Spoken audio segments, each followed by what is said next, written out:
നാടിന്റെ വികസനത്തെ തടയുക എന്നത് മാത്രമായി പ്രതിപക്ഷത്തിന്റെ നിലപാട് ചുരുങ്ങുകയാണ് സാർ.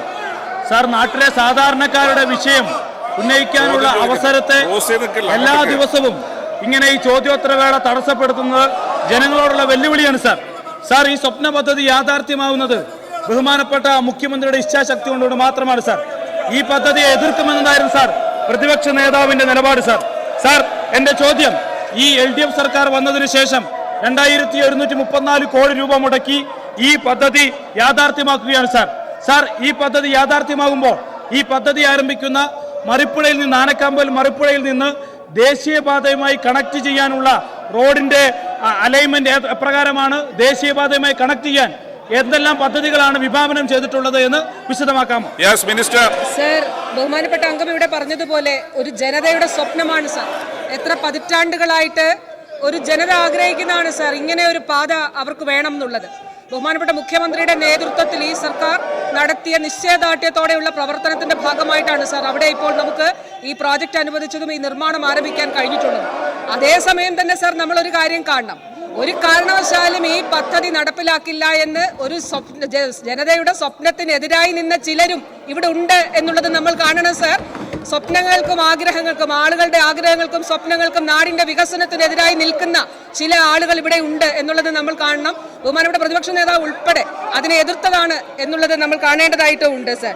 സാർ, അവിടെ നമ്മുടെ ഈ തുരങ്കപാത, കോഴിക്കോട് വയനാട് തുരങ്കപാത സാർ, കുന്നമംഗലം, അഗസ്ത്യമൂഴി, തിരുവമ്പാടി, ആനക്കാമ്പൊയിൽ, മരിപ്പുഴ, കള്ളാടി, മേപ്പാടി, കൽപ്പറ്റ റോഡിനെ ഇതിലെ സംസ്ഥാന ഹൈവേ, സ്റ്റേറ്റ് ഹൈവേ 83 ആയി സർക്കാർ അംഗീകരിച്ചിട്ടുണ്ട്. തുരങ്കപാത കൊല്ലങ്കൽ കോഴിക്കോട് ദേശീയപാത NH 766 കോഴിക്കോട് ജില്ലയിൽ കുന്നമംഗലത്തും വയനാട് ജില്ലയിൽ കൽപ്പറ്റ ഭാഗത്തുമായാണ് ബന്ധിക്കപ്പെടുന്നത്.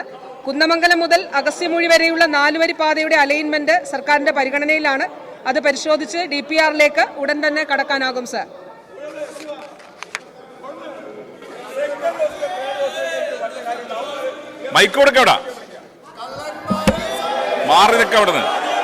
സർ, ഓഗസ്റ്റ് 31, 2025 ഓഗസ്റ്റ് 31-നാണ് തുരങ്കപാതയുടെ നിർമ്മാണ പ്രവർത്തികളുടെ ഉദ്ഘാടനം ബഹുമാനപ്പെട്ട മുഖ്യമന്ത്രി നിർവഹിച്ചത്.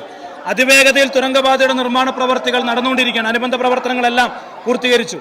എൻ്റെ ചോദ്യം സാർ, തുരങ്കം നിർമ്മിക്കുന്ന നിർമ്മാണത്തിന്റെ ഫസ്റ്റ് ബ്ലാസ്റ്റിംഗ് എപ്പോൾ നടത്താൻ വേണ്ടി കഴിയുമെന്നാണ് നമ്മൾ പ്രതീക്ഷിക്കുന്നത്? പദ്ധതി എന്നേക്ക് ഇന്നത്തെ സാഹചര്യത്തിൽ പൂർത്തീകരിക്കാൻ കഴിയും എന്നതാണ്, വിശദീകരിക്കാമോ? സാർ, ജനങ്ങളുടെ സ്വപ്നം യാഥാർത്ഥ്യമാക്കരുത്, ഈ പദ്ധതി തന്നെ നടപ്പാക്കരുത് എന്ന് പറഞ്ഞ് ഇടപെട്ട അതിനുവേണ്ടി നിലകൊണ്ട ചിലരുണ്ട് സാർ.